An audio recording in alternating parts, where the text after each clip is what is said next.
రోజులు మారాయి.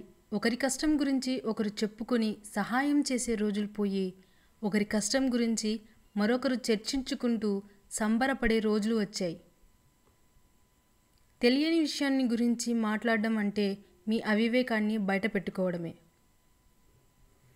అనునిత్యం సంతోషంగా ఉండగలిగేవారే ఇతరులను సంతోషంగా ఉంచగలరు. బంగారం నాణ్యత అగ్నిలో తెలుస్తుంది. మనిషి నిజాయితీ కష్టంలో బయటపడుతుంది. దూరదృష్టి ఉన్నవాడు అనుకున్నది తప్పక సాధిస్తాడు. మీ జీవితం మీకు నచ్చినట్లు జీవించండి. ఇతరుల సహాయం అంత్యక్రియల్లో మాత్రమే అవసరమవుతుంది. చివరి వరకు పోరాడగలిగే ధైర్యం ఉంటేనే ఎలాంటి పరిస్థితుల మధ్య అయినా విజయం సాధించవచ్చు. మనకు విలువ ఇచ్చే వాళ్ళకే మనం విలువనివ్వాలి. విలువ ఇవ్వని వాళ్ళను అస్సలు పట్టించుకోవద్దు. వాళ్ళు ఎంత తోపులైనా సరే, లేదంటే వాళ్ళకి మనం చులకన అయిపోతాం. సొసైటీలో మార్పు ఎందుకు రాదంటే పేదవారికి ధైర్యం లేక, మధ్యతరగతి వారికి సమయం లేక, ధనవంతులకు అవసరం లేక. మరణం ఎదురుగా ఉన్న నీ శత్రువు ముందు ఏడవకు. ఎందుకంటే నీ శత్రువుకి కావాల్సింది నీ మరణం కాదు, నీ భయం మాత్రమే. ఆపేసి ఓడిపోయినవాడు ఉన్నాడు, కానీ ప్రయత్నిస్తూ ఓడిపోయినవాడు లేడు. నవ్వు అంటే సంతోషం అనుకునే లోపలే ఏడుపు అంటూ ఒకటి ఉంది అని గుర్తు చేస్తుంది జీవితం. మనుషులు పుట్టాకే సాంప్రదాయాలు పుట్టాయి, కానీ సాంప్రదాయాలు పుట్టాక మనుషులు పుట్టలేదు. తెలివైన వాడిలా కనిపించే మూర్ఖుడుంటాడు, మూర్ఖుడిలా కనిపించే తెలివైనవాడు ఉంటాడు. జాగ్రత్త. మనం బాగున్నప్పుడు లెక్కలు మాట్లాడి, కష్టాల్లో ఉన్నప్పుడు విలువలు మాట్లాడకూడదు. నాకు సాయం చేయటానికి రాని వారందరికీ కృతజ్ఞతలు. ఎందుకంటే వారి వల్లనే సొంతంగా పని చేయడం నేర్చుకోగలిగాను.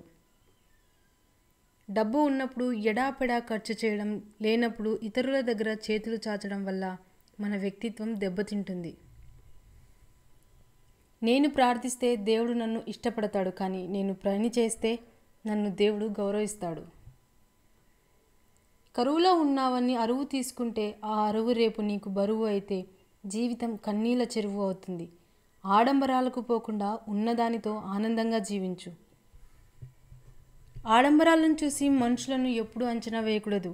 అత్యంత తెలివైన వాళ్ళు ఎప్పుడూ నిరాడంబరంగానే ఉంటారు. అతి సంపన్నులు ఎప్పుడూ సాధారణంగానే కనిపిస్తారు. నింద నీకు ఆగ్రహాన్ని కలగచేస్తుందేమో, కానీ నీ నిగ్రహాన్ని పరీక్షిస్తుంది. నీ గుండెను గాయపరుస్తుందేమో, కానీ నీ మనోధైర్యాన్ని చాటి చెప్తుంది. ఉలిదెబ్బకు తాళలేని శిల శిల్పం కావడం అసాధ్యం. కష్టం ఎలా బ్రతకాలో నేర్పిస్తుంది. నష్టం ఎవరిని నమ్మాలో నేర్పిస్తుంది.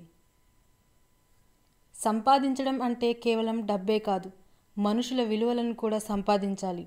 కష్టాల్లో ఉన్నప్పుడు మనల్ని గట్టెక్కించే వారిని సంపాదించాలి, ఆడుకునే వారిని సంపాదించాలి. బాధల్లో ఉన్నప్పుడు ధైర్యాన్ని నింపేవారిని సంపాదించాలి.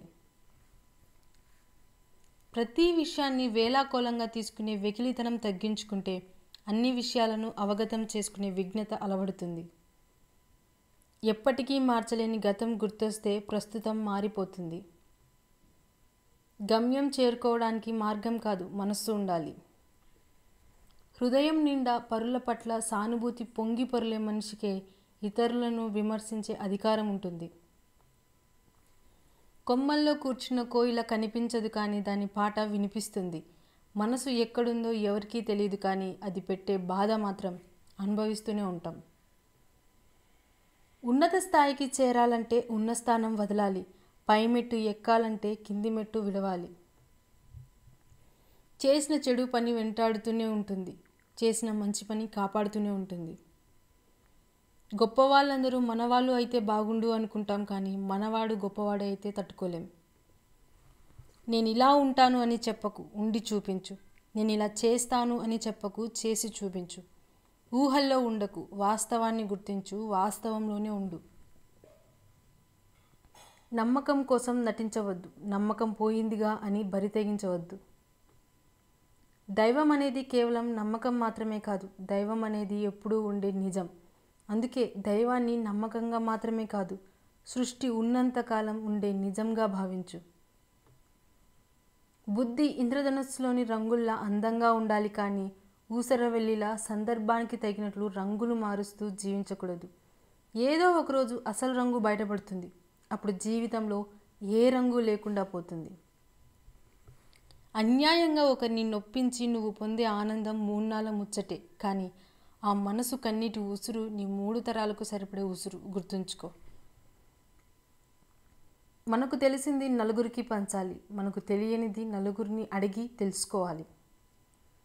అర్థం కాకపోతే మరొకసారి అడిగి తెలుసుకోవడంలో తప్పు లేదు, కానీ తప్పుగా అర్థం చేసుకొని అపార్థం చేసుకుంటే మాత్రం నీకు అండగా నిలబడే వాళ్ళే కాదు, నిన్ను అర్థం చేసుకునే వాళ్ళు కూడా ఎవరూ ఉండరు.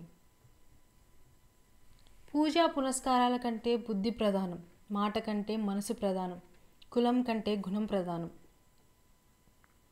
నీ జీవిత పుస్తకాన్ని అందరికీ తెరిచి చూపించకు, ఎందుకంటే నీ భాష కొందరికి మాత్రమే అర్థమవుతుంది. మనకు నచ్చిన నిజం తీయగా ఉంటుంది, మనకు నచ్చని నిజం చేదుగా ఉంటుంది. మనకు నచ్చినా నచ్చకపోయినా నిజం నిజమే, దానిని ఎవరూ మార్చలేరు. ఈ ప్రపంచంలో అందరూ మంచివారే, మోసం చేసే సమయం రానంత వరకు. సంగీతం గడిచిన దాన్ని మరిచేలా చేస్తుంది, మరిచిన దాన్ని తిరిగి తలచేలా కూడా చేస్తుంది. జీవితంలో ఏది కోల్పోయినా తిరిగి పొందొచ్చు, కానీ తల్లిదండ్రులను కోల్పోతే మరో జన్మ ఎత్తాల్సిందే. జీవితంలో ఎటువంటి పరిస్థితుల్లో తల్లిదండ్రులను దూరం చేసుకోకు, ఎందుకంటే బ్రహ్మ జీవం మాత్రమే ఇస్తాడు, కానీ తల్లిదండ్రులు జీవితమే ఇస్తారు. నువ్వు బాగున్నప్పుడు పువ్వు లాంటి మాటలు విసిరిన వారే నువ్వు బాలేనప్పుడు రాళ్ల లాంటి కఠినమైన మాటలు విసురుతారు. అందుకే నువ్వు బాలేనప్పుడు ఎలా ఉన్నావో బాగున్నప్పుడు అలానే ఉండు. 2 సందర్భాల్లో నీతో ఉన్నవారే నీవారు. ఎంత కష్టంలో ఉన్నా నీలో నువ్వే ఓదార్చుకోవడం నేర్చుకో, ఎందుకంటే నీ కష్టాలు చూసి నవ్వుతారు తప్ప నా అని ఎవరూ దగ్గరికి రారు. ఒక స్త్రీ ఎంత సుఖంగా పెరిగినా ఆమె అదృష్టం దురదృష్టం తెలిసేది పెళ్లి తర్వాతే. పక్కవాడికి 100 సార్లు సహాయం చేసిన వారికి అస్సలు గుర్తుండవు, కానీ ఒక్కసారి కుదరదు అని చెప్పు, ఆ మాటను వాడు చచ్చినా మరువడు. లోకం తీరే అంత. అందరూ మెచ్చే క్వాలిటీ నాలో లేకపోవచ్చు, కానీ నన్ను పోగొట్టుకున్న వాళ్ళు మాత్రం ఏదో ఓ రోజు బాధపడతారని ఖచ్చితంగా చెప్పగలను. అందరికీ నీడనిచ్చే చెట్టు ఎండలో వాడడం, అందరినీ ప్రేమించే వ్యక్తి ఏదో ఒకరోజు ఒంటరిగా వాగడం సహజమే. అభిప్రాయం అంటే అనిపించింది చెప్పడం, నొప్పించి ఒప్పించడం కాదు. నీకు మర్యాద దొరకని చోట నీ కాలుకు వేసుకునే చెప్పులనైనా వదలకు. మనం ఒకరిని మోసం చేస్తే అది మనతో పోయేది కాదు, మన పిల్లలకు మన తరువాత వాళ్లకు కూడా శాపంగా మారుతుంది. ఒక పక్షి మరణం బోయవాడిని వాల్మీకిని చేసింది. ఓ శూర్పణఖ మాట రావణాసురుడి వంటి బుద్ధిశాలిని కూడా మూర్ఖుడిని చేసింది. మంచి చెడులు అనేవి ఆ పరిస్థితులలో మన ఆలోచనను బట్టి వస్తాయి. మండపాలు అందంగా ఉంటే సరిపోదు, ఆడపిల్ల సంసారం కూడా అందంగా ఉండాలి. అదే నిజమైన వివాహ బంధం. మనకు నచ్చిన ప్రతిదీ కరెక్ట్ కాదు, అలాగని మనకు నచ్చని ప్రతిదీ కూడా కరెక్ట్ కాదు. ఈ చిన్న విషయం అర్థం చేసుకుంటే లోకంలోని ఏ బంధాలు విడిపోవు. సమస్య వెనుక సమాధానం, దుఃఖం వెనుక సుఖం, ప్రతి కష్టం వెనుక ఒక అవకాశం ఎప్పుడూ తప్పకుండా ఉంటుంది. మనసుని నరం లేని నాలుక గాయపరిచినంత లోతుగా మరే ఆయుధం గాయపరచలేదు.